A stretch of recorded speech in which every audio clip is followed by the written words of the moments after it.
Meta Perspective Podcast. Hello, and welcome back to Meta Perspective Podcast. We're your host, Alex. Evan. And we got Chuck here in the back. What's going on, boys? Today we're going to be talking about communication. Seems like a good thing to communicate about. And as always, don't forget to like, subscribe, and jump in the chat because Meta Perspective Podcast is only meta with your perspective in it. Speaking of which, today for the first time we have live calls. So if you when you see the go ahead and hit that real quick. When you see that the lines are open, go ahead and hit that number and jump in the conversation. Yeah, we'll leave that up in a sec. I guess we can do our little intro. Or do you want to leave it up the whole time, or? I don't. All right. You guys don't get to call until we tell you to. I just do it. I like the control. Yeah. Yeah. No, that's fair enough. So I guess just jumping into it. Shoot. Well, I mean, Yeah. Go ahead, Chuck. no, I was just communication. Yeah. You know, it's what make the world go round, right? It's where everything starts and begins for us. Yeah, I mean, obviously it's changed in our lifetime. And people used to write letters, telegrams. Now people can barely read letters. Carrier pigeon. I'm gonna communicate. Those are all dead now. Yeah. It's like, it used to be the text was 10 cents and then a stamp was like $1. Now a text is basically free and stamps are $1.50 or whatever. They're all. So no one does that anymore except for businesses that spam you. I swear to God, I only check my mail like once a week now because there's nothing any Dude, good in it. it's bad. Like I got a letter from some collection agency for a medical bill. I'm like, I forgot about that. Whatever. What are you gonna do? Write down my license plate? Right. No. For real though, I mean, communication's changed a lot within our lifetime. I feel like I'm 32, 33 about, and I was growing up there. I didn't have a cell phone until I was 15. We had internet, but it was dial-up.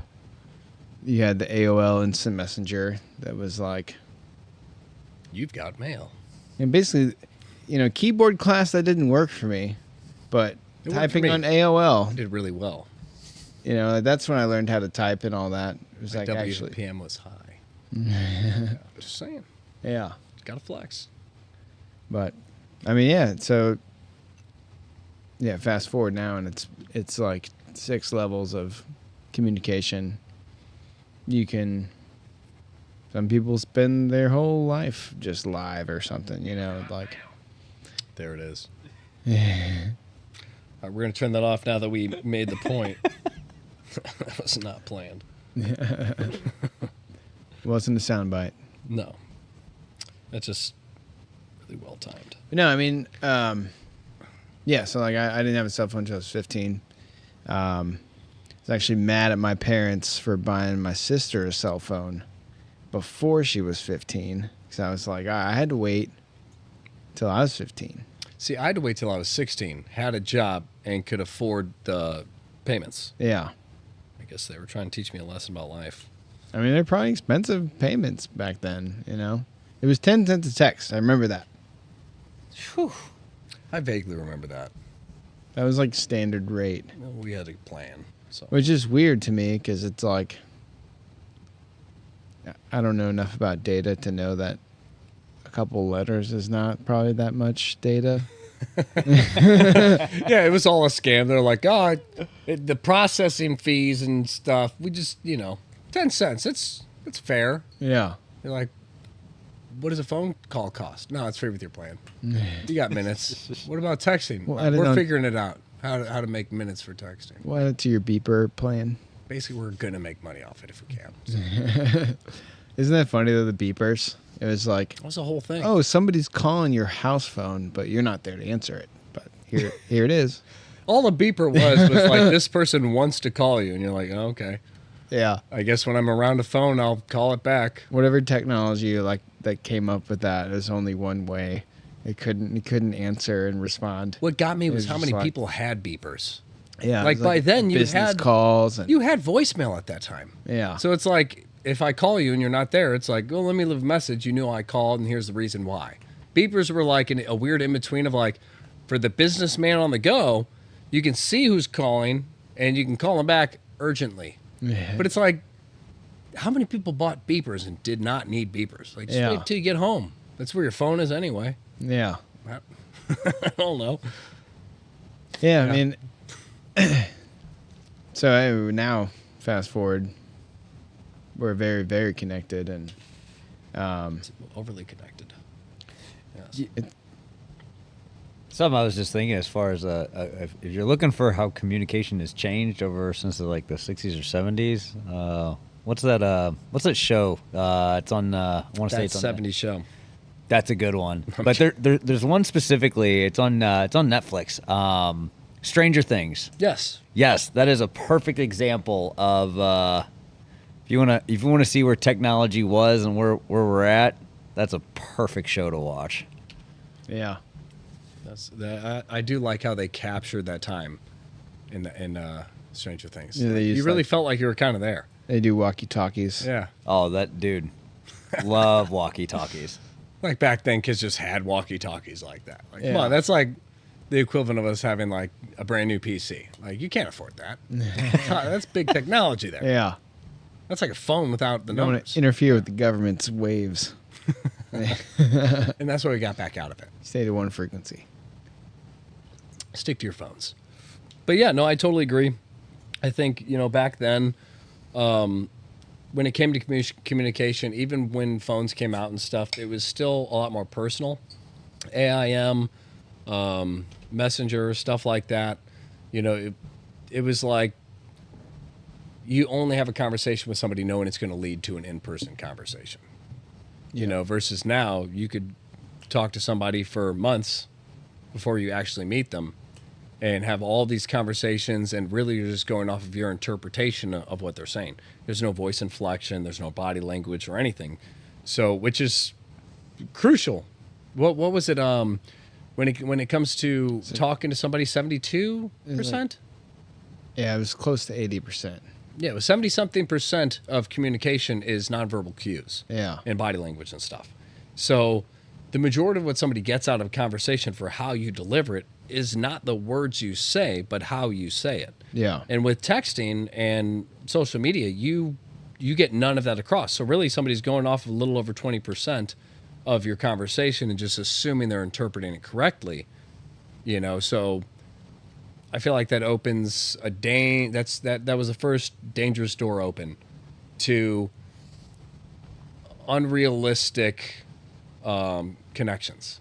Yeah. Where you're just going off of whatever, and people are just kind of being idealistic on who's on the other end of that, because if you're a hopeless romantic talking to somebody, you're going to read every message as like, LOL, just woke up. You're going to read it as like, I just woke up. While the person's like, I just woke up, and it's like, there's a difference between somebody who's just fun and playful and somebody who's still drunk from last night.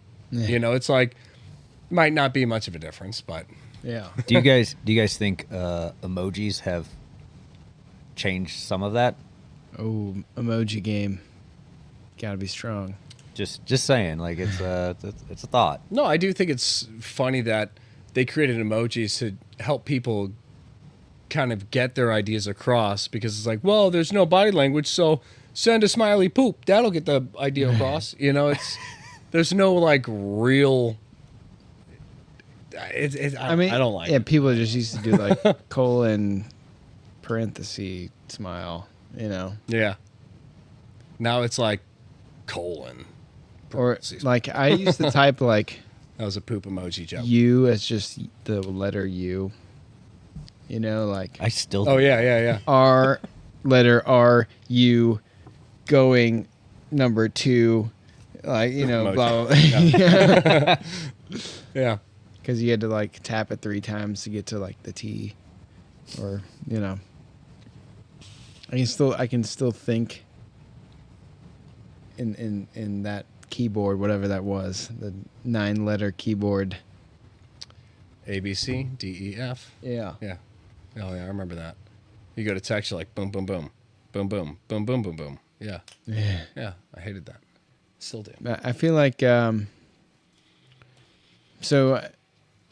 people being able to text each other instead of having like a phone conversation or a face-to-face conversation, I feel like it's opened the door for kind of conflicting like benefits and drawbacks. On one hand, I feel like people can kind of think and respond how you'd want to, like, what you'd want to say.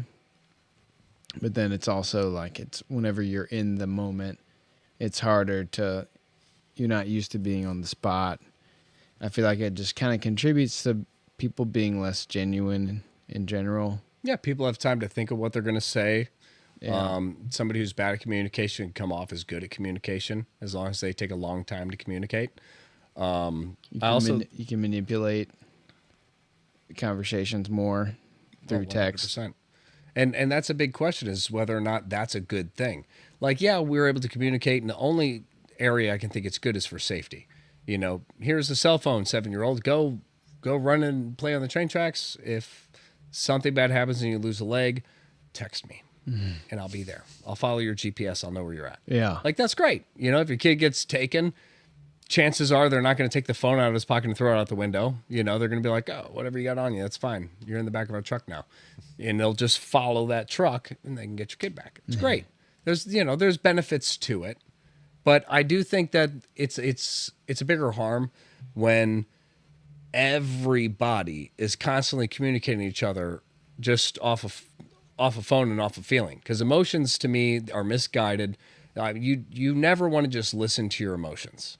There are certain situations they can help you, I suppose. But overall, you wouldn't want a horny guy being like, oh, I got a phone and a ton of numbers. Let me just go through in this moment and see who wants to come over. That's not good. Just send dick pics to every one of my contacts. Yeah. Sorry, Dad. Sorry, Grandma. If this is seen reaching bigger. you, disregard.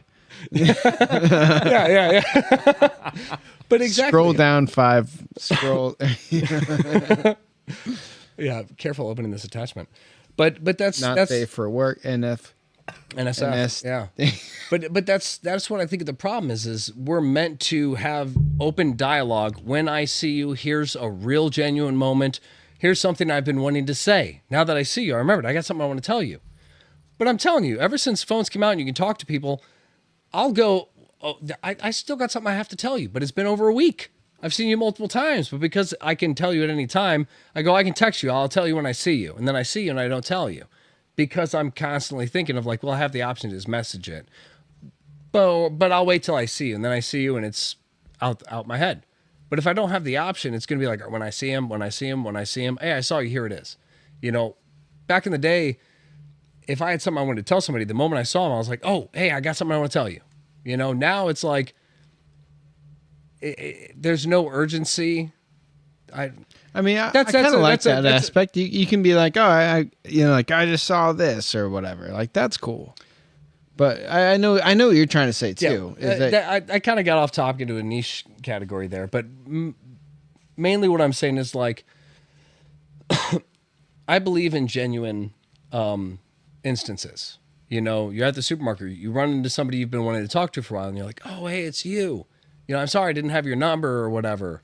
How have you been? And it's like a genuine conversation versus I text you, have a short conversation, it's out the window. You don't have like my cues and stuff to go off of. So it's like, oh, he's telling me this. I have read and seen it. Thank you for sending that.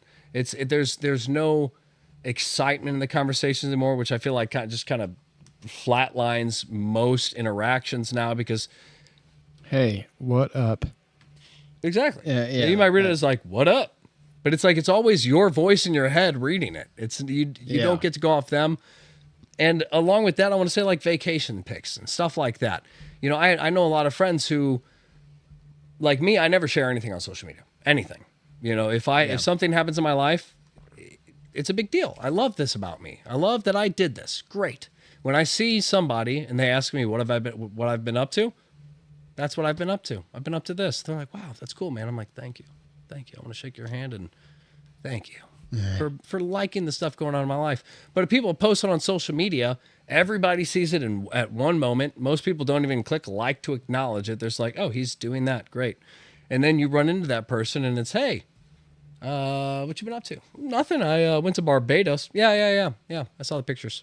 Do they still? Yeah, do? well, I want to go into depth about it. And I've read the comments too. It's fine. You went to Barbados and with your girlfriend, and you guys had a great time, and you overpaid for the hotel, but it's okay because it had a pool, right? Yeah, that's about all. It's like it takes the excitement out of having conversations, because if you like you said, on one hand, it's nice that you can have something you want to say and just send it to a friend.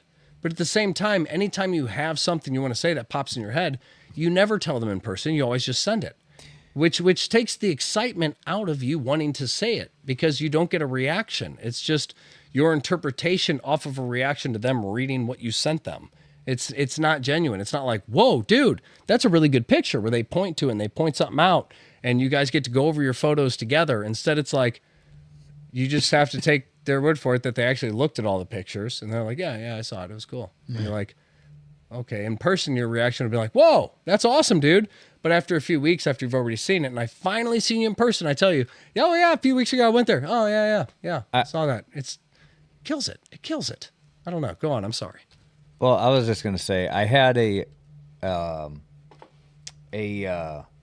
conversation kind of around that thing, how social media is, in my opinion, is ruining those moments that we used to have that are impactful in your life, that can create a moment where you connect with somebody else in person. Somebody says, my grandfather died or something, and somebody in your family, you haven't had a chance to tell somebody else in your family that maybe father to son, or father to daughter or something, there's a strain in the relationship. It takes away that moment to where you can make that phone call and you guys have a maybe a trauma or something that kind of brings you back together to grow a relationship that is broken. And from I think there's a portion where social media is over communicative, and really taking away that moment and that opportunity. That was really well said. I 100% agree. It's kind of like you were saying, Evan, how it kind of becomes disingenuous, where without the body language and stuff and all the time in between, people have time to think about what they're going to say and how they're going to say it. So I'm on social media. I'm on Facebook. I see, blah, blah, blah's grandpa passed away. Oh, that sucks. Okay. Well, I've known they passed away for 3 weeks now. I run into the person. What's the first thing I say? Hey, it's good to see you. Sorry about your grandpa. That's not genuine. Hey, I'm sorry about your grandpa. I just want to tell you, I gotta say it so that I know, I saw it, and now I saw it. Now I'm sad that I saw it. I'm sad that happened. Versus like, what's been up, man? How have you been? Good. My grandpa just passed away. Bro, I'm so sorry to hear that. Dude, I still remember us going over to his house, and he'd always bring out those donuts in the morning for us while we're playing video games, but they always had mold on them. Man, yeah, he's been slipping for a while. Damn. I'm sorry it actually happened. It's like you take away the genuine moment of somebody finding out and seeing their reaction, and you only see like kind of their response to the reaction. It's everything's very disingenuous. I almost see like kind of two different avenues of what the technology communication era has kind of done, and I feel like on one level you look at, what are people's intentions and what are they trying to accomplish or gain or experience, like. Through textual communication, we're able to kind of feed into that a little more, like you word things a certain way, or you're trying to kind of either avoid a certain topic or word or something, or like you're trying to like put that into your text or something like that. So there's a whole like dynamic that's been created off that. And then on another avenue, it's kind of like you see things related to social media as it's almost like, like texting a friend or a significant other or whatever is one thing. But then when you're actually like putting whatever you're saying or pictures or whatever onto a social media site or sharing it, you're basically trying to, it's like you're kind of like Fishing.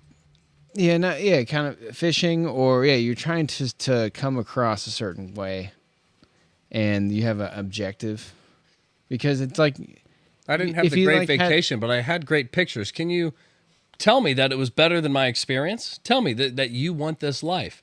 I argued with my partner the whole time, but as long as your comments are great, then it was a good trip. yeah. Yeah. Like, We had a great you're- time. you're not gonna, I had a like- great time reading the comments. Yeah. Like if you're sending the picture of your vacation pictures of your vacation to your grandma, you're not going to say the same thing as if you post those exact same pictures to your Facebook or something. But that goes. You know what I'm saying? It's Yeah. it's an objective based platform where you're basically like boasting or like self-promoting in a way, whether it's like, maybe you're not trying to like be Instagram famous or something, but you're trying to get recognition and likes and stuff like that. So it's like you phrase things differently. People are more likely to take selfies and interesting spots and all that. It's like kind of created a whole I will say though, self-promotion mindset that's for social courtship. Can I see the wrench? That's. Thank you, sir. That's kind of what I was getting at before with the fact that it becomes disingenuous. The way that you talk to your grandma and tell her about your trip to Tahiti is going to be different from how you tell me or to how you tell your girlfriend. There's 3 different ways you're going to say it. Different tones of voices, different body language, different mannerisms, different everything. You might even swipe through the picture slower to like really emphasize your grandma. Take it in, grandma, put your glasses on.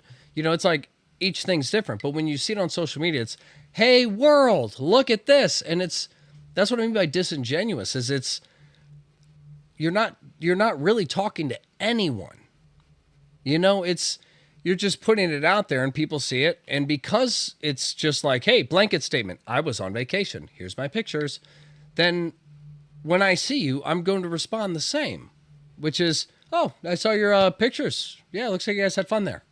I'm not going to be like, oh, wow, you went there. It's not going to be a genuine response because I saw the picture. You told me about the pictures like you told everybody.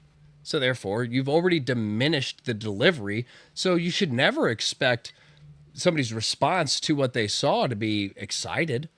It's almost like a red flag if somebody's like, dude, I saw you went to Hawaii. You'd be like, whoa, yeah, 3 weeks ago. I saw you liked it 3 weeks ago. Like, you've been holding that energy and building it up until now just to let it out because you're so excited that I went there. Yeah. It doesn't make sense, and it's weird. It only makes sense when it's in person and somebody's thrown off. Oh, wow. I didn't even know you were gone. You went there? You did all this shit?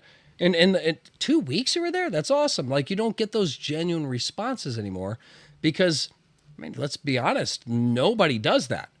I mean, it's very rare that somebody's like, hey, look at these pictures. I went on a trip. I didn't post it on social media, but since you asked me what I've been up to, here, I'll show you pictures on my phone. This is what I did. That doesn't happen anymore. Yeah. You don't see pictures. There's no photo albums. And if you see photo albums, that's after they posted it and got them developed. It takes longer to develop a picture than it does to post it. Nobody does that. Yeah. You know, it's just right out there in the ether, and then it's over and it just dissolves. It takes away from the like Chuck was saying, it takes away from the moments, the opportunities of moments that you have to build a connection with somebody and share your life. Instead, it's like, hey, I'm sharing it with everybody at one time. Okay, well, that's not a moment to build a connection because you've done it with everybody. Yeah. So there's nothing personal. It's not targeted towards me. There's no connection. You're just putting it out there, and I saw it. Like, that's great, but I don't feel reason to react other than to be like, okay, cool. Like, I saw the picture. Now you're bringing it up again. Cocky bastard. You know, it's I don't care. I saw the pictures. If you want it to be genuine, tell me and don't tell everybody else, you know? I think that really hurts it. I don't necessarily see a positive side, like I said, other than, getting information out, for your kids, or maybe grandma never leaves the house and you can send her pictures. Other than that, for your friends, for your coworkers, for people you see all the time, there's no reason to use the phone. You're going to see them tomorrow. Tell them tomorrow. I mean, I do appreciate that, friends that I've had from different states and stuff like that. Like I think it's a different state. You're not going to see them tomorrow. Yeah, right. Like, but if you post it on Facebook for see everybody, it's as personal to them as it is to me. Now, I'm going to see you next week for the podcast. And your friends who are out of town who aren't going to see you for another year, we both saw the same thing, got the same message from you at the same time. Disingenuous, no connection. Poop emoji. Well, no, I mean, I'm saying that it's nice to. You have the other side where I do like being able to like look at somebody's what they've been up to or whatever. People have like where they work and I had a kid or whatever. At the same time, if they gave half a shit about you, they would have texted you. You shouldn't have to. I mean, that's enough. Yeah. No, because going along with that, that's one of the things that bothers me is when I go on Facebook and I say, "Oh, my buddy had a kid 2 weeks ago. I just saw it on Facebook." This motherfucker didn't text me. It's been 2 weeks and he still hasn't texted me, and I'm finding out through Facebook he created life. That's awesome, but like, dude, I've known you since elementary school. Like, why wouldn't you text me and be like, "Hey, bro, I had my child. I didn't even know she was pregnant." Clearly. What the fuck is the point of keeping up with you if you don't even keep up with me? Why do I care where this guy's going on vacation if he didn't tell me he had one planned? It's like, I think it's pointless to keep up with people's lives. I do. You might have met this person 7 years ago, hung out with them for 6 months. That's great. But you don't need to know what they're doing for the rest of their life if you're not going to be in their life. It's pointless. I don't understand the point.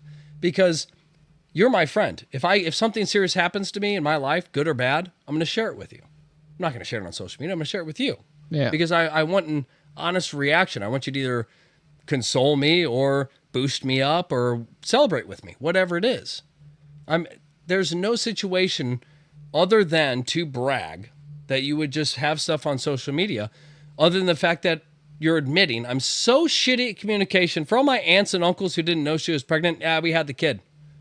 Like, oh, great for you. But like, I'm your uncle. I had no idea you guys were trying. And the kid's already born. This is part of my family. It creates the disingenuous, because back in the day, if your wife got pregnant, you sent texts and cards to everybody. That doesn't happen anymore. Now it's just a blanket statement. If you log on to Facebook, you'll see, oh yeah, Jackson's 2 now. What? Well, you guys have a kid? Yeah, you didn't see online? I don't have social media. Sorry, Grandma. Yeah, this is your grandson. No, hopefully you told Grandma, but you get the idea.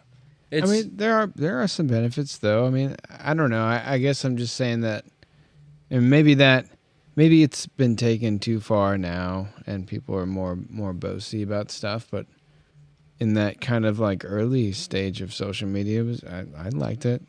In the beginning, I didn't mind it. Yeah, I mean, I feel like there are benefits. Obviously, we're not trying to say that it's all bad. But again, in the beginning, there was still real connection. Yeah. People still went outside and did stuff, and there wasn't YouTube at that time. There wasn't like, let's just watch videos on videos on videos. It was like, okay, like I was out all day with my buddies. I'm gonna go home, get online, see what everybody's doing. Oh, there's a party going on. Let me hit this person up and. Or that it kind of brought people together in that sense. So I do see that, but let's hope. But I don't see. But now we're at a point where we've lost that personal communication, and we've kind of drifted into this area of like, you post something online now, and you're like, oh yeah, party at this place at this time. Now people have to message you and be like, is it okay if I come? Because we haven't talked in a long time, but like I saw it pop up, and we're friends on Facebook, and it was on your feed, so I assume anybody's invited. I don't really know. Like, it's back in the day, you go online, it's all close friends. Over the years, now it's like everybody's got, online when it comes to friends, it's everybody you met that week and prior. It's like, people don't use phones anymore, where it's like, hey, let me get your number. It's like, oh, add me to Snapchat, add me to Facebook, add me to Instagram. And now you end up with like 1,000 friends, 1,000 acquaintances with like 20 real friends and family who are on there. And everybody else is like, hey, I met you one time. Remember at the bar? You're like, I was drunk. They're like, yeah, you were walking by the bar. I said hi, and you yelled out your Snapchat name, and I added you. You know, it's like, it's like, I don't know who any of these people are. Alex, is it really that easy for you? Jesus Christ. Oh, shucks. My God. Stop. You're going to make me blush. Say shucks or chucks? Yes. Yes. I wish I had that skill set CH. of yours. Shucks. Oh, chucks. Let's open the phone lines. Let's get it going. You know, let's do it. We'll open the phone lines. We got a phone line. So call it. Yeah, you guys are Join too in. scared to call Communicate. in anyway. Yeah, I'm calling your bluff. You guys are too scared. But yeah, we'll keep it going. You guys just And don't text it. Just use the chat. don't tell them not to text it. Now they're going to text it. That's how it works. Don't It's like use the reverse chat. Don't call psychology. it. Don't do anything that we're telling you. Don't call the phone line. That's what you say. Just say, do not call that number, or else. That's a heavy warning. Don't call that number at the bottom of the line, bottom of the screen. Don't call that. Don't do it. But yeah, going along with what we were saying. Give them a chance to jump in. We're not going to wait for people. Yeah, I mean, let's get deep with it. Let's just cut to the core. Let's get stupid. cut to deep. the meat Let's get because deep as fuck. I mean, I feel like okay. So I have some. I'll say that Say it. I feel like growing up, being able to text, especially like as a teenager and stuff like that, I feel like I kind of like the downside to being able to communicate with somebody and like think about what you're going to say and be able to articulate and get across what you want. I feel like that, at least personally for me, was a tough thing to deal with as far as like relationships, because I noticed that having that ability, I was less likely, or at least I didn't feel like I could really articulate or just kind of like, you know, it robbed my ability to be open and myself, you know, as far as like just like early relationships. It's like I've hearing- come over that Yeah, it's now. like hearing yourself in a voicemail. It's like you're seeing your thoughts before they're said. Yeah. You're like, I'm thinking this. You're like, that's a stupid thing to say. Like it was I'm easier. seeing how I'm thinking, and I don't like this message. They're gonna that my friend, my significant other, whoever it is gonna look at this as a weakness. I need to word this better. Yeah, I know what you mean. Like it's like a constant like It's second easier to guessing what deal you're with saying. either controversy or things that would be hard for you to say in person. It's easier to do those things over text. So like you build up a tendency to utilize the ability to think and respond in a time, you know, like in a timed delay sort of fashion. But then when it actually gets to the nitty gritty in person discussions, I felt myself falling short. And like I kind of realized that about myself early on. I ended up becoming more open as a person and just like more comfortable with myself, and kind of got out of like a weird depression thing that I was in for a long time. And like, you know, I've been fine, you know, for a while now, but For a while, yeah. or for No, I mean, like, you know, at first I saw how it Yeah. affected me, and I noticed it mostly in relationships, is that I was more likely to talk about deep, kind of pivotal things over text, and like, you know, that was my fault for it's almost like being scared to talk about it in person, or for me it was just like I didn't know what to say at that time. I felt like on the spot. I couldn't articulate my thoughts, but like with the text, you can think about it. You can actually like, you're like, oh, how do I feel about this? And then you can articulate it and you can respond with it. And then they have some time to do the same thing. And then I felt like in that way it was beneficial. See, but it robbed me from the ability to do that. And I think that's what it does, because again, if over 70% of communication is nonverbal, you're literally banking on this person just interpreting. You're basically saying, I'm going to send this message. It's risque, but hopefully you read between lines and see what I'm trying to say. I'm going to kind of frame this out in the nicest way I can without being blunt. And the person will read it and respond. But a lot of times you'll notice the responses are like, I think they get what I'm saying. But to me, that is not a pro. That is the main problem, is the fact that people are not learning how to deal with the uncomfortable stuff. Yeah. We're all like kind of coddled now, where it's like, if you have something serious you need to talk about, you can dance around it until you just blurt out, I just don't want, and you blurt out the original thing. I just don't want to talk anymore.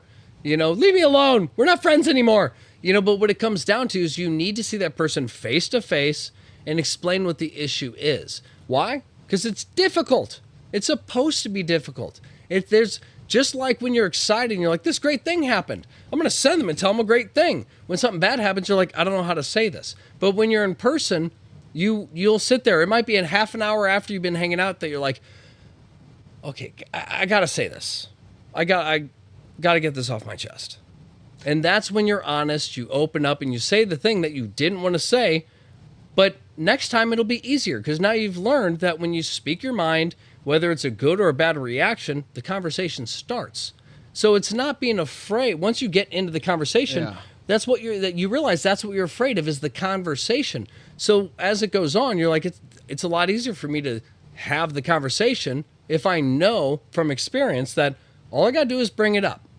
It doesn't matter where I take it. I just got to bring up the issue, see their reaction, and we'll go from there. But in text, you can't see a reaction. You just send the thing, you get a reaction, and hopefully you don't interpret as a negative response when they're like, okay. And you're like, whoa. You're like, relax. And they're like, I said, okay. I was agreeing. Okay.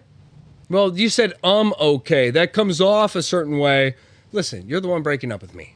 Don't get nitpicky, But you know what I'm saying? So how many times has the situation where, this has happened to me with girls before. I'll just straight up.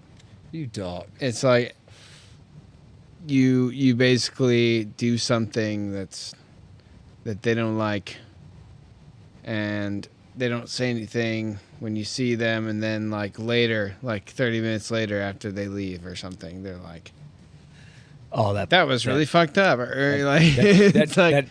I'm going to tell you how I feel once I'm away and save from my texting wall. Oh, exactly. I would much rather the person bring it up. It happens all the time, dude. I would much rather the person anymore. I would much rather the person takes me aside and says, hey, what you just did there, I didn't like that. It's like, right. Because people if you tell me over text, I'm gonna be that. like, shut up. Bring it up in person. I'm not gonna text an argument. Jesus.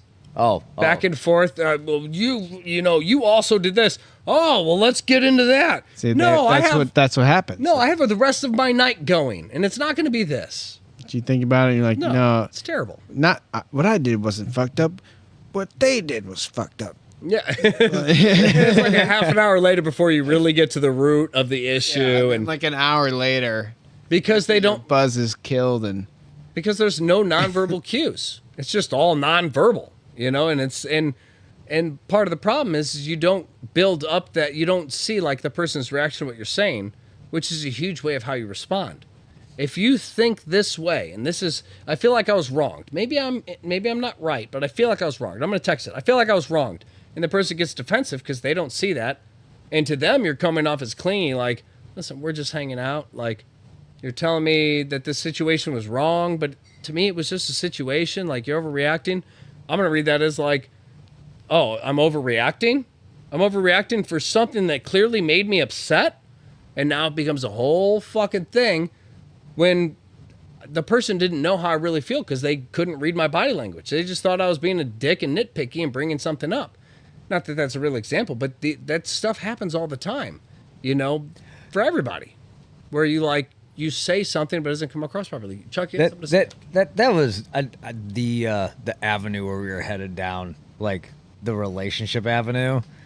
There's nothing more that irritates the shit out of me than being broke up with or something over text messaging. There is nothing more cowardly, in my opinion, at all. No, Yeah. this is definitely where we're So just a little insight. Mike's wife actually Facebook Messengered me from Paris that she wanted a divorce. So Damn. yeah. Talk about you want to talk about somebody just like enraged, like that. That's why like I'm a full blown face to face. Like if we got an issue, come talk to me. I just been like, sorry, this is Habib. I have hacked this account. If you want to send $5,000 to help me unlock my account to give you $2 million, you can. Otherwise, you should talk to him in person. Yes. Like, don't do this here. Everything, and I'm a firm believer. Like, if you got a relationship conversation you need to have, like, do it in person. Don't do it through text message. The only thing you need to do through text message, as far as relationship goes, is like, hey, what do you want for dinner? Yeah. Am I picking up some pizza or what's up? I mean, you could set the parameters of needing to have a further conversation in person. I've done that before. I still do that now. You know, if something comes up through text, I'm like, well, you know, and blah blah blah. But you know, But that's like, still let's talk fear. about it in person. That's still. no, I that's mean, still, like you still don't fear. like. No, I'm saying like if somebody texts you, wanting to have a textual discussion about something. No, I understand. That you kind of, I understand. you have to but kind of I respond. wanna You know, say, like though, you have to that's, like. Right. That's fear. That's fear of saying, I'm afraid that when I see this person, they're going to say, hey, how you been? And I'm going to be like, I can't bring it up now. I'm going to ruin the moment. I'm going to throw off the vibe. No, I'm not saying. I hate when somebody brings up a something and just like, hey, I got something I want to talk to you about, but it has to be later. I'm like, then why the hell are you? Why the fuck are you talking to me about it now? Yes. Jesus Christ! Now I'm sitting there thinking about what the hell's going on, and I haven't even gotten to the sitting down in the conversation portion, and I've already thinking worst case scenario. Exactly. That drives me nuts. Exactly. And that's how I feel about texts. When somebody's like, hey, I got something I want to talk to you about. Okay, I'll wait until I see you tomorrow and just do nothing but think about this. I'd rather you bring it up in the moment. And if I'm like, hey, what's going on? Hey, man, it's good to see you. I do have something I want to talk to you about, though. You know, you have to be brave and say, this isn't going to be fun to bring up, but I have to bring it up. You don't say, let me soften the blow and bring it up over text disingenuously so the person knows that something negative is going to come up when they come here. So when they come here, they're already in the vibration of like, hey, what's going on, man? Nothing much. No, I'm glad you kind of brought it in that way. So now I feel more comfortable bringing it up. It's fear. You know, you just like a breakup text, you know, it's like the person doesn't want to do it in person because they don't like the reaction. They don't like the drama that's going to come of it. Well, then you got with the person. You chose this person. You decided you want to leave this person. It has to be in person. You have to explain it. And because you owe them at least that, because you had no problem in person trying to pick the person up. But Right. then when it comes to getting rid of them, you're like, I don't want to deal with the backlash. It's over. Hang up. You know, it's a lot easier. I'm just saying that like people tend to do that now. So Oh, that's all people do. when Yeah. somebody wants to get into something deep or controversial or whatever over text, I'm more likely now to be like, let's just save this and talk about it in person. And that's weird for some people. I don't know. I mean, like, if someone's trying to text you about something, they're in it. You know, I mean, like Yeah. They're feeling it. they want to text right about it because they're fired up or whatever. Or even Yeah. like Facebook arguments and stuff that people get into. It's like, if you were just like, oh, well, let's talk about this in person. Well, that's not an option. This is not going to Yeah, happen. no, we're going to fight. So it's like, You know why we're doing this. People are real ballsy behind the screen, that's aren't been they? my way to combat, that tendency is. I'd like to see it go there though. You know, people are like, "Hey, man, I see your disagreement with my comment online. How about you meet up with me at Walgreens parking lot and we'll talk about it. I just want to talk. We'll just So have a conversation. old school. I believe in the face to face. 7 o'clock work for you? Like High show noon. up. Yeah, show up. Will Carl be in? Doesn't matter. I'll see you when you get here, buddy. I mean, so that like where's the trajectory of all this going? What do you think we're just going to be like? It's gonna get worse, way worse. I feel like it's going to be harder and harder to know if you're talking to an AI or a bot anymore. 100%. I mean, especially after COVID, people really don't go out much anymore. Yeah. Then right after that, we have, like you said, AI popping up. So now it's like everybody stays inside, and I could honestly use one of those AI voice things, call somebody and pretend I'm President Obama and be like, hey, I was wondering if you want to come and have dinner with me. Fellow Americans. Hey, fellow Americans. Fellow And Americans. you're just like, Obama's on the phone. He wants to have dinner with me. Like, yeah. And then I beat you up in the parking lot for making fun of my comment. We've got Jay-Z and Kanye Full West. circle. Yeah, exactly. By the way, that gives me an idea for this caller line, but we'll talk about that later. Oh, I see you, We got viewer. Jay-Z calling I in. see you, lone viewer. Oh, Give us a call. Test it out. yeah, please. First caller, I will give $5 Amazon gift card to. He's dead serious. You send an email to guy's parodyworldproductions@gmail.com. They're saying, call in, get money. Get paid. Communicate with us. Yeah, we're testing this out. Just call in, say hi, hang It's a up. social We don't care. experiment. Or actually have a conversation. We don't care. You have 30 seconds. Or until this is over. Yeah. Just Build up the confidence. fucking call. But yeah, They could be nervous. I'm so nervous. people are afraid to communicate now. That's kind of the point. I'm just a little girl. He said if I could just jump in the chat for $5, that'd be fine. But Nope. Doesn't count. No, I don't know. I mean, but no, I totally agree. It creates a disingenuous like aspect of communication for people to break up over text and do this stuff. And as a result, just like anything in life, you never learn the lesson and the experience of doing something difficult in person. And which really then you're never doing anything difficult. You're always taking the easy way out. So when a serious situation comes up, you don't know how to handle it, which makes you a weak person. It's that simple. Yeah. If you want to be a strong person, you say, this is going to suck, but this person deserves this conversation in person. It's going to suck. I don't want to do this. I'm not looking forward to it. I'm the bad guy. But it's what they deserve. This is proper. This is the love way it that should point. be. And then once you have the conversation, it makes it a little easier in the future to be like, hey, I just want to tell you, hey, Grandma died. You're like, oh shit, yeah, but I'm good at this now. So also, Grandpa died the same day, and you're like, oh my god. You're like, yeah, I'm good at it was this. a Though, double right? suicide. Yeah, I'm great at this. Yeah, Jesus.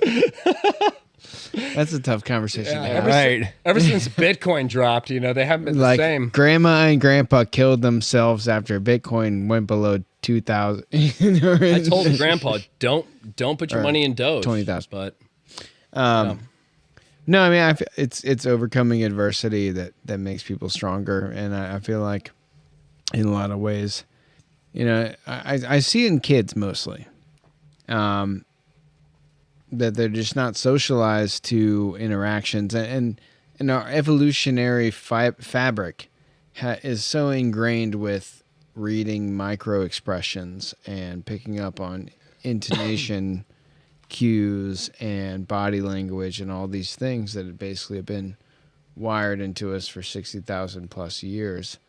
And now we basically have taken that out and inserted like an artificial version of communication that is void of those things, but we still imagine, like you're reading a text, you still imagine the person's facial expression or their tone of voice or something.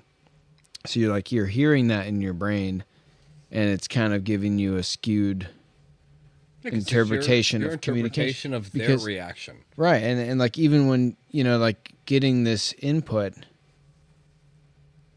children and young kids are now building their foundation off of this lack of information, really, and Yeah. and so they fill in the gaps with, that's where like that's lit or that slaps or it's like all these like weird Song bangs. these weird like internet communication things. It's like actually somebody wrote a book about it. Keep it and 100, no cap. Yeah, like much fun. Like the Doge meme thing. It's like, oh, much enjoy.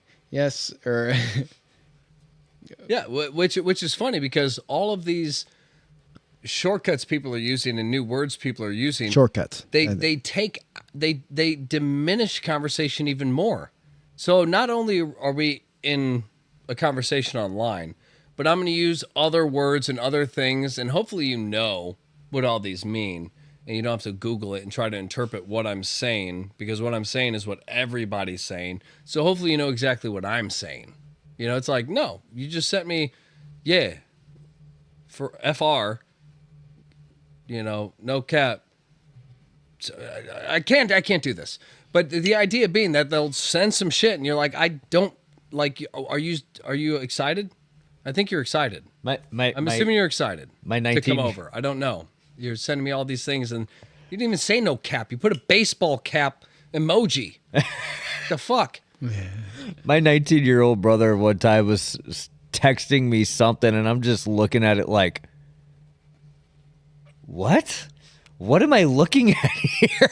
And so, we communicate in hieroglyphics. We're going way back in time.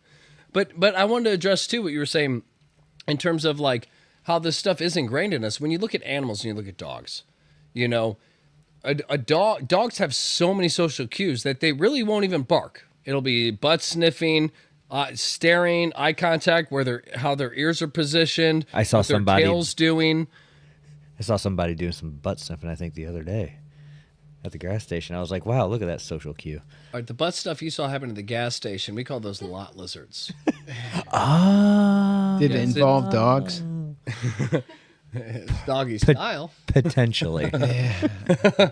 They were rescues. But that's what I'm going to get to. Is when you look at animals, the animals don't need a way of communication. They've always had it. They're born with it. It's just an understanding, just like we are. Where it's like, we can communicate, but I've never been taught, certain energies and stuff. Where like somebody gets quiet and just kind of looks and stares. Maybe I've never done that, but I know what it means. It's like a natural instinct of, I said this and the person kind of glared at me and got quiet and just stared and didn't really move. Like, oh, I think what I said, I might have crossed a line. I just know this because I can feel it. Like it's like I'm reading their body language without even knowing what all of this means. I just know. So we're taking away from all of the natural things we have when it comes to an in-person, interaction, and we're replacing that with like, a small select group of emojis and sleight of hand short words of being like, yeah, it's like I can't tell you how many times I've sent a long message to somebody. I'm like, all right, when you come over today, I'm thinking we should do this, blah blah blah. We'll knock this out. We'll figure this thing out. I know this has been an issue, but I think I might have a way that we can fix this, so it won't be a problem next time. And then from there, like, I'm just thinking we just knock out all that other stuff and just get it fixed. And they're like, okay, and I'm like, fuck you. You're talking about when you text me. Fuck you. Did you just say okay? Like I just because part of you is still instinctively going off of in person. And if I said all of this to you in person and your response is, okay, I'm going to be like, It's one letter. to which part? I just said 3 different things. Okay to all of it? You're just like, you're on board. You're just on board, huh? You're just going to follow my lead? Well, I mean, like I might do something a little different. There we go. Say that. If you just say okay, I'm assuming you're just going to follow my lead and I'm in control. It's like it's disingenuous. You don't get anything out of it. And you have to interpret what they're thinking and what they're feeling. And you could sit there and get a message back like okay and be like, I'm sorry, or do you not want to do this today? No, I'm excited. Are you being condescending? I don't know. I don't know.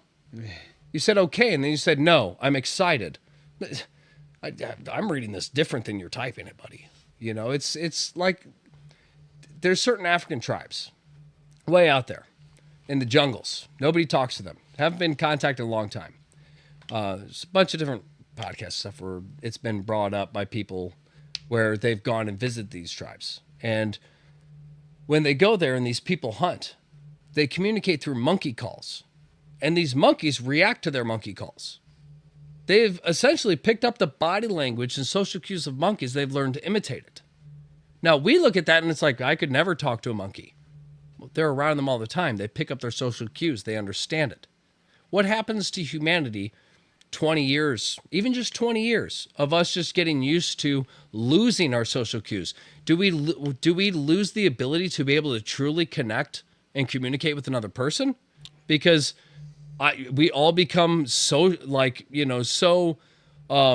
self-centered that we can't pick up other people's things, and we start to lose that instinctive.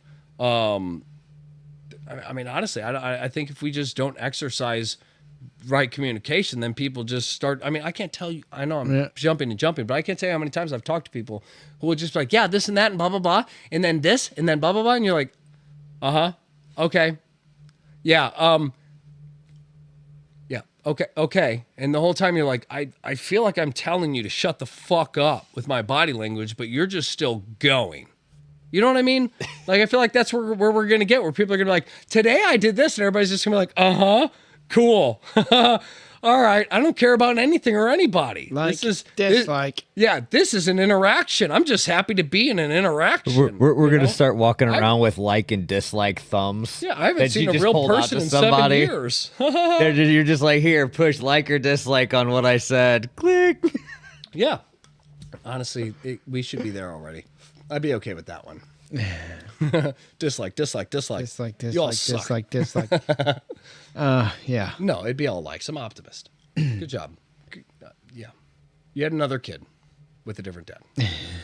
Good job. That's a third baby? You're doing great. Like. Yeah. I feel like it eats at our core in a way, because it's basically changing the way that we've communicated for so long. Yeah. All the tribal... The way everything is communicated for so long. Yeah. Yeah, We'll go into some final thoughts, I guess. Unless one of you brilliant listeners want to jump in. See you watching out there. I'm going to use it real quick. Give it a call. Just give it a call and say hi. We need to test it out. We need to test out this new system. And we're depending on you. I don't know. Honestly, yeah, I feel like as far as the future goes, I don't know where our communication as a species is going to go. I feel like we're going to go eventually at some point to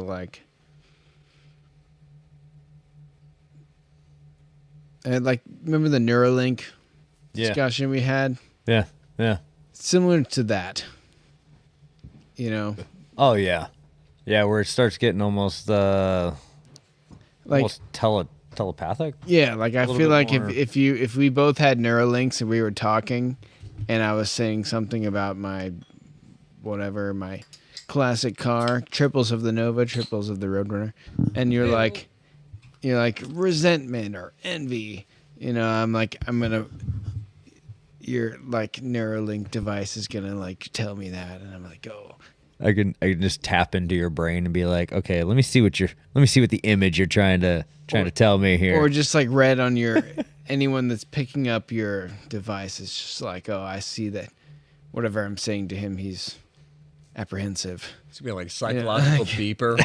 Your brain's just hey, blah blah blah, just bought a new Corvette, and you're like, ah, fuck. We realize that the endocrine system and emotions are really just a delayed effect. So every Neuralink interaction that you have, you will have a color-coded flagging system for any emotions that your conversational partner is experiencing.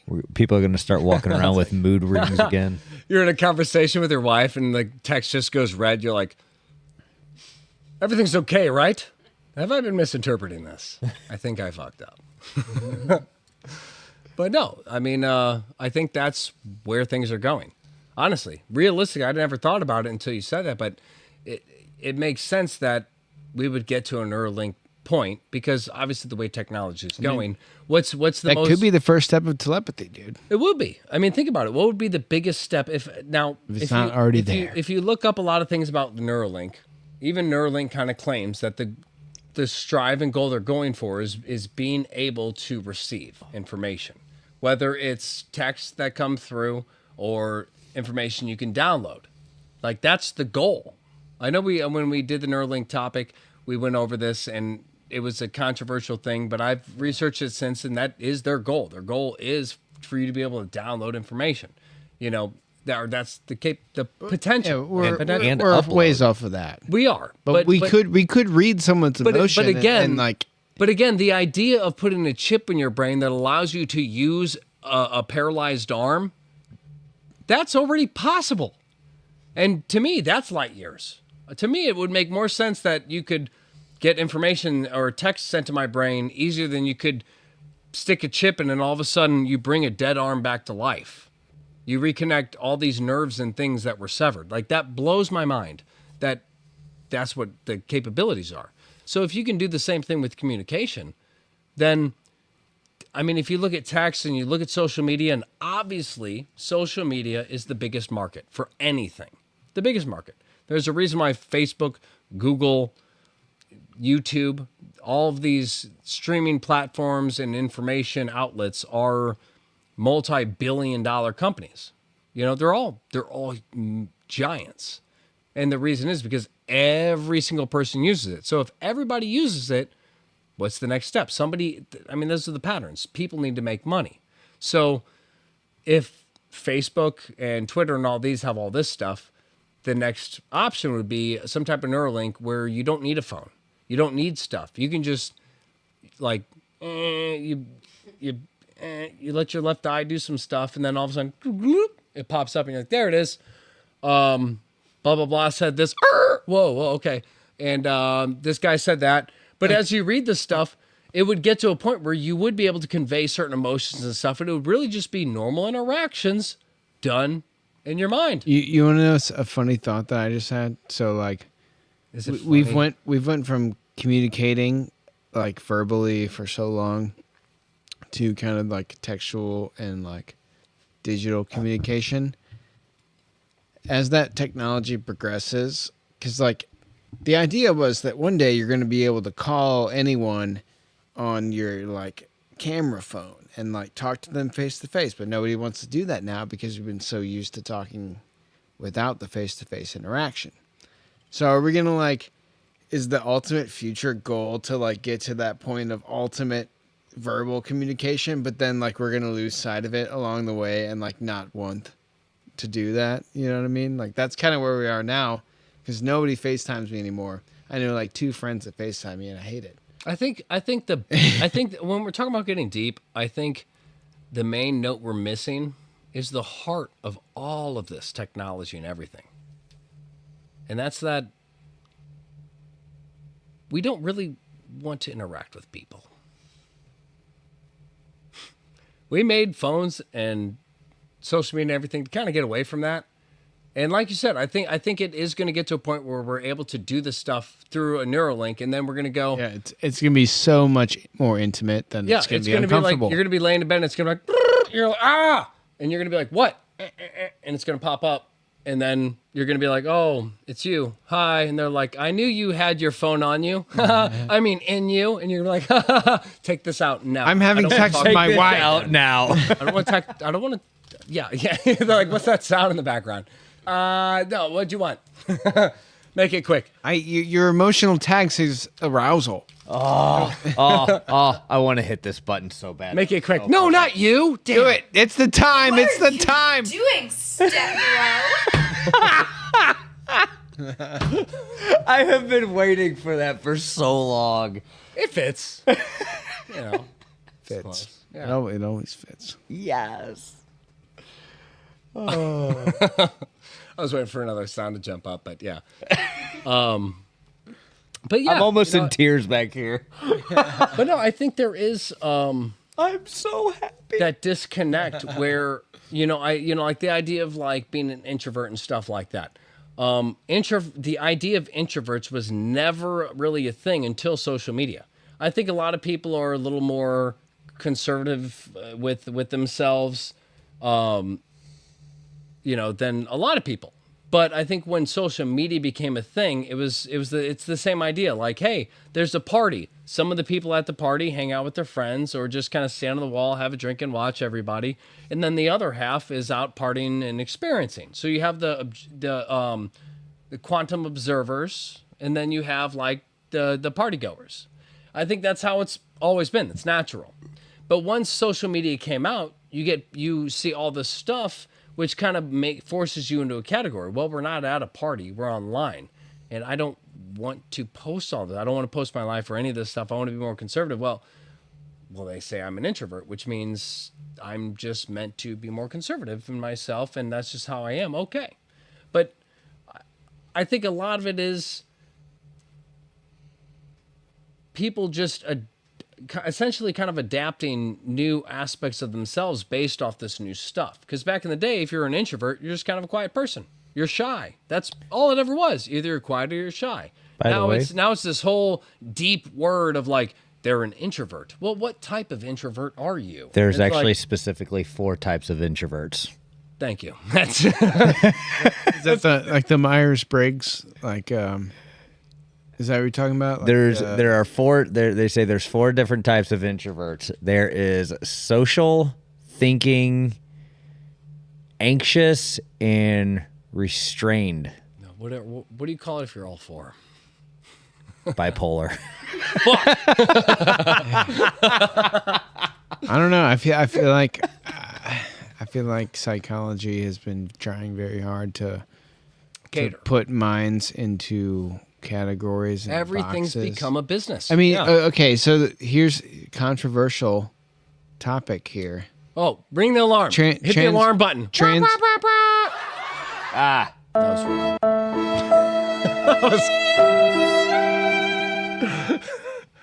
I still close. That was good enough. That I still don't have them. I just know where the.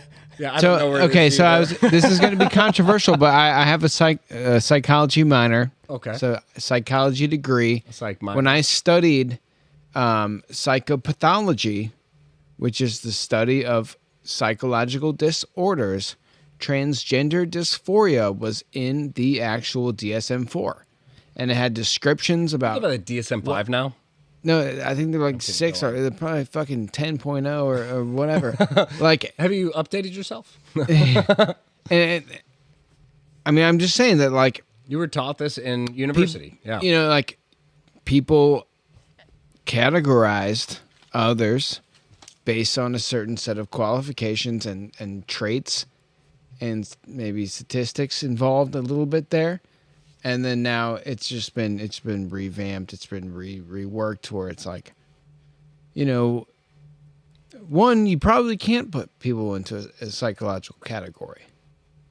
And 2, it's like nobody wants to be categorized anymore. So Yeah. it's damaging.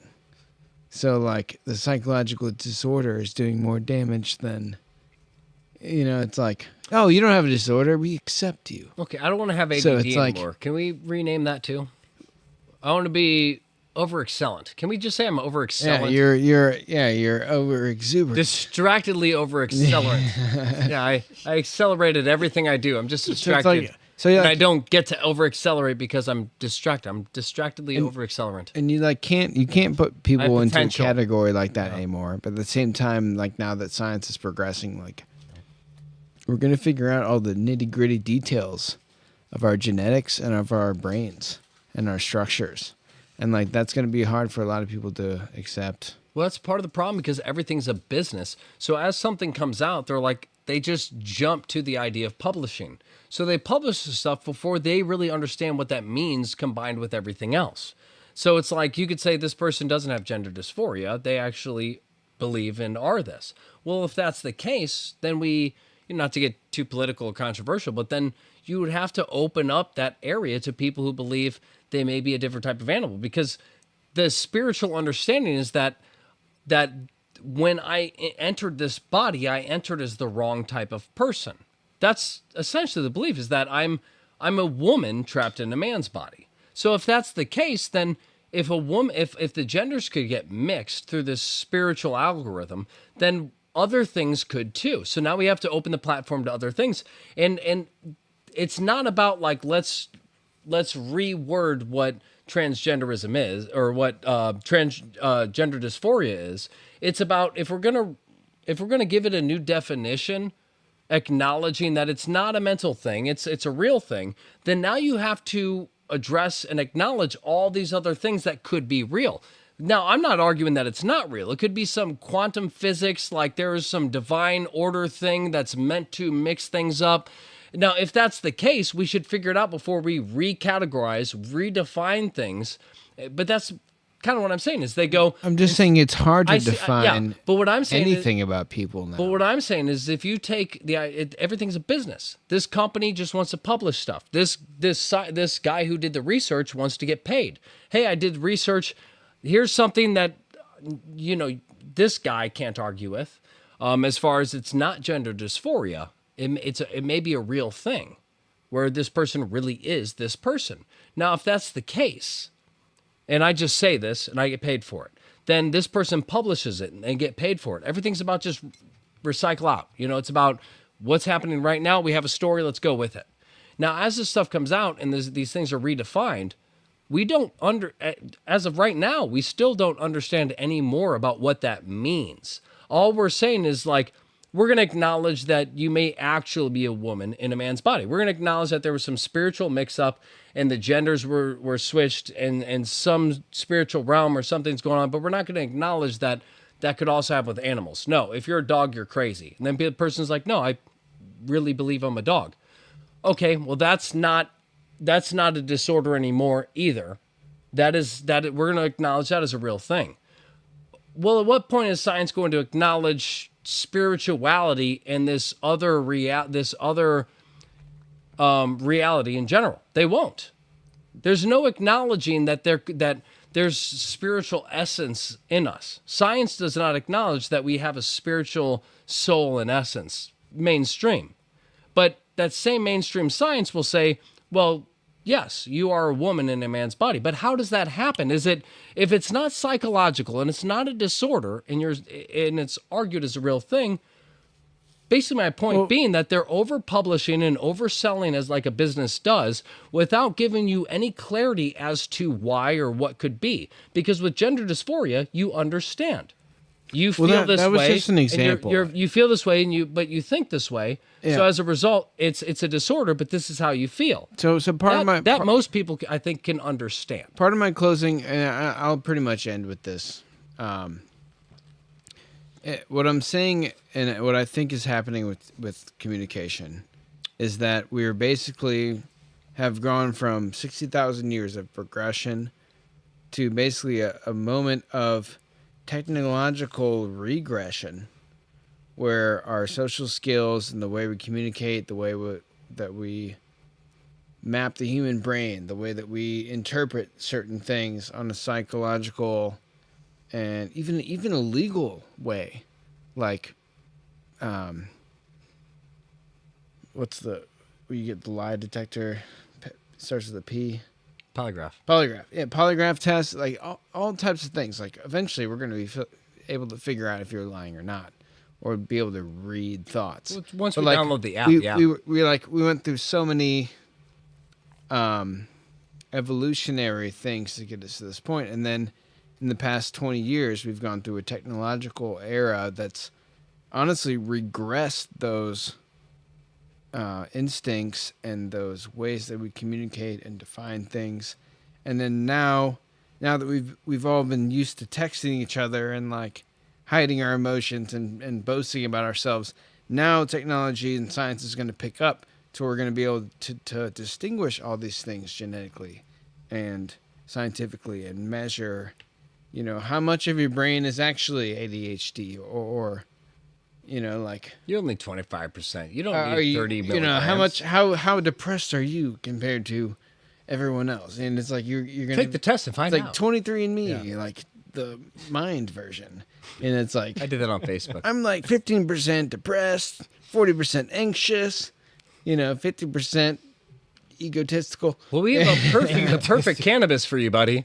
It's like, oh well, called sour most diesel people train are wreck. You're gonna 60% love it. egotistical, so you're within the 90 percentile of people that are less than 60% at 50%. Yeah, you still have a 37% success And rate. so, like, the science is going to eventually tell us more than we are ready to understand, especially now that technologies are eroding our foundation. Yeah, we And that's kind of where I see it going. That's my final statement, is that I think that people need to be wary and aware of this. Obviously, it's not really saying much, but yeah, go out, like talk to people in person. Avoid the text conversation or controversial discussion, and just if someone seems like they're mad at you or whatever, just call them. Yeah. Or try to call them. It's a good point. Try call them.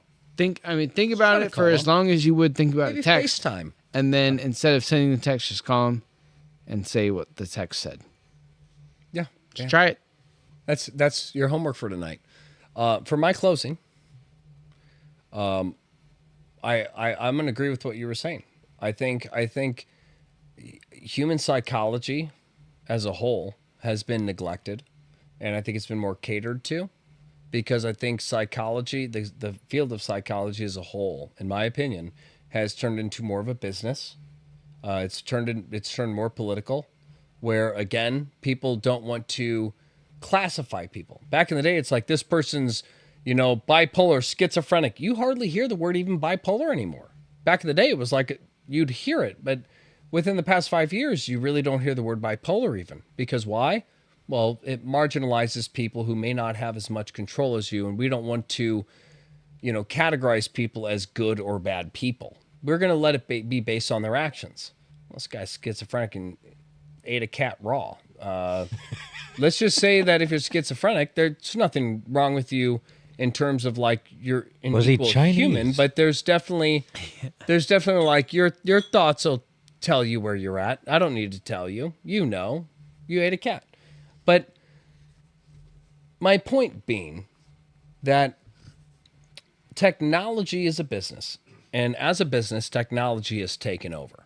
So when it comes to social media, when it comes to communication and how we all interact, the business did its job. It found a way for us to interact. The job of the business was not to find a proper way for us to interact.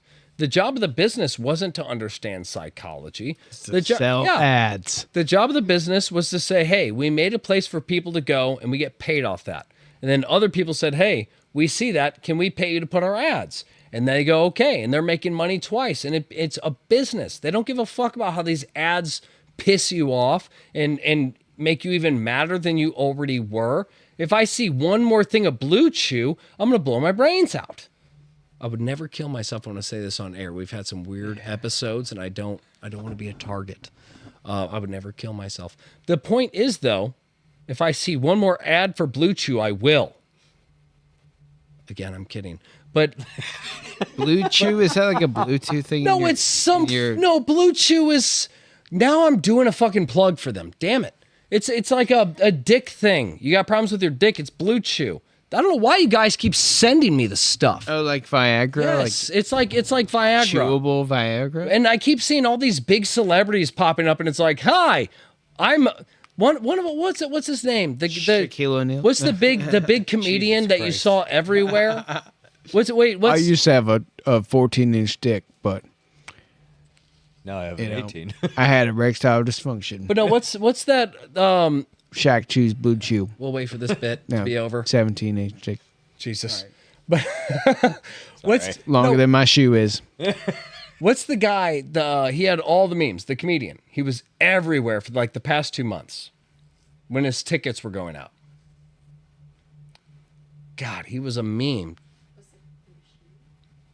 It wasn't the machine. It was the guy. He's super cocky. Does a lot of crowd work. If you're watching this, I'm sorry I forgot your name. He's not watching this. What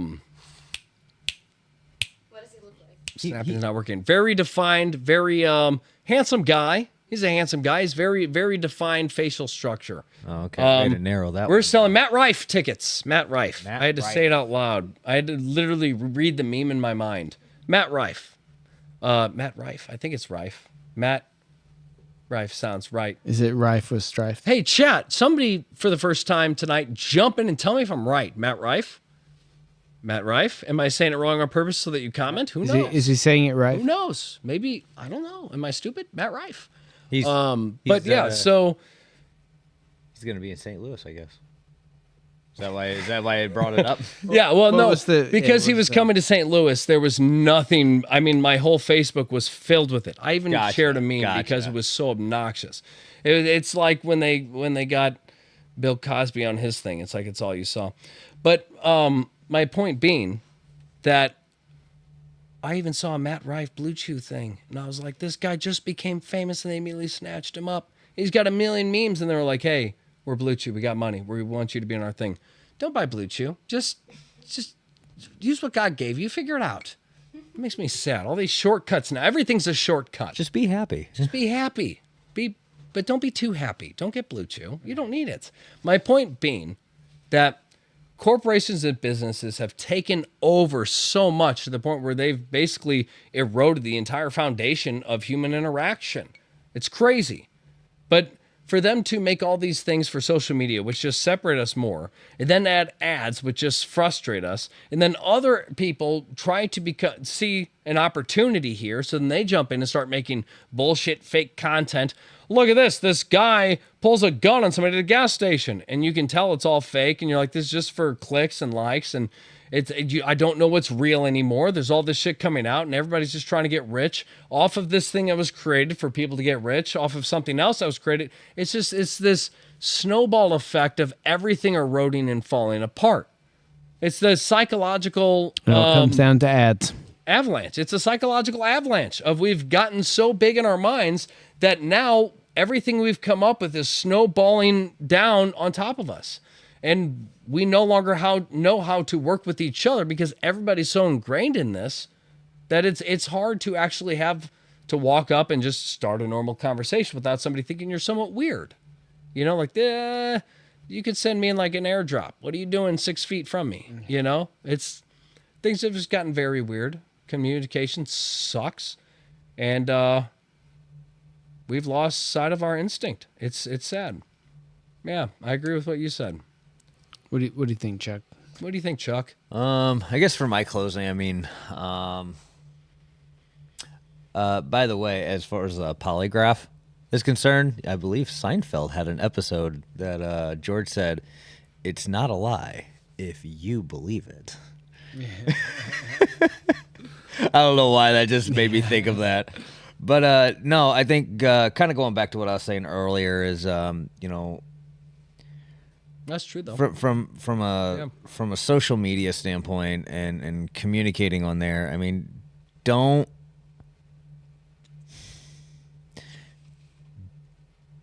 allow moments that could be impactful and powerful in your life to be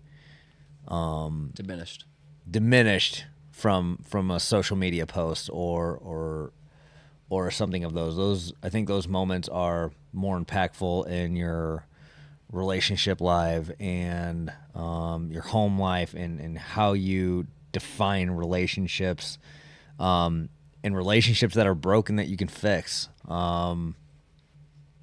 Don't let social media and content and communication on there take away that opportunity that you might have to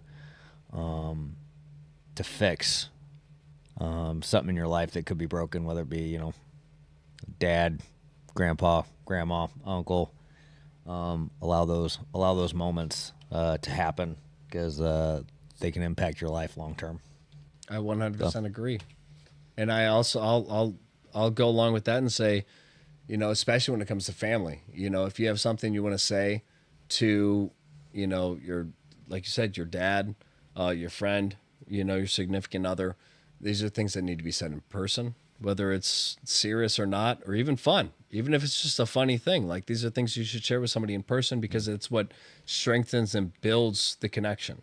You know, the moment you take the shortcut and just try to text something with some free time and you don't give them a moment, it's disingenuous. I mean, if I'm going to tell you something excited that happened to me, I'm going to do it in person. And stop breaking up over text message. Yeah. I want to make that final statement. Stop doing it. Stop doing it, guys. Have the courage to handle that business in person. Give the person the respect. So I totally break up agree. in person. I mean, it's difficult, it's hard, but that's how you grow as a person. Don't short yourself. yeah, I think the main thing we need to take out of this is it's not easy having certain conversations with people, but that's what makes us grow as people. Yep. That's what makes us better communication. It's what makes us more confident. It's what makes us better linguists. You know, you learn to talk, you learn to communicate, you learn what your social cues and how you deliver everything. You learn these things better when you put yourself in tough situations.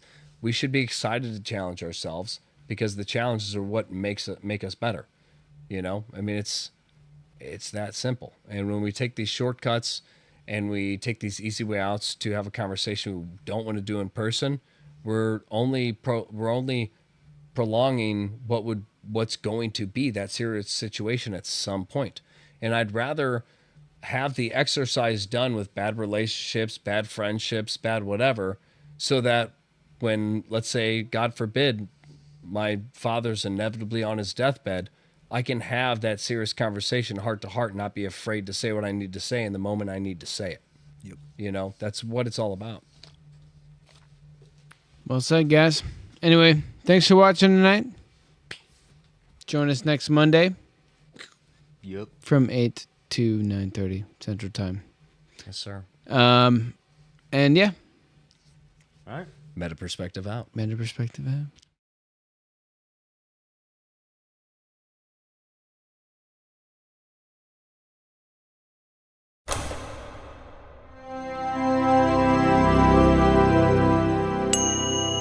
Meta Perspective